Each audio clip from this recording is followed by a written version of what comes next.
চিরচেনা শহরে প্রতিটি দেয়ালে বুকে চাপা অভিমান, তাও প্রতি প্রহরে চোখে স্বপ্ন নিয়ে বেঁচে থাকার গান।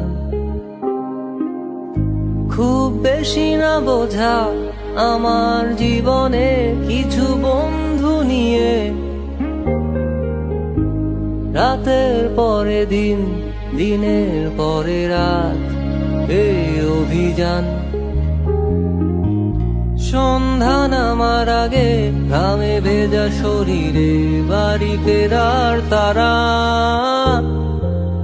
আমার শহুরে জীবনের গল্প লেখে যারা, তোদের বলি আমার ক্লান্ত বিকেল, বুকে হাওয়া লাগিয়ে হাঁটা কতটা পথ হেঁটেছি গন্তব্যহীন, চেনায় শহরের গলি। তোদের মাঝে যখন থাকি আমি পৃথিবী তখন আপন লাগে, তোরা ভুলে যাস না কখনো আমাদের বন্ধুত্ব রঙিন কোনো ঘুড়ির মতো।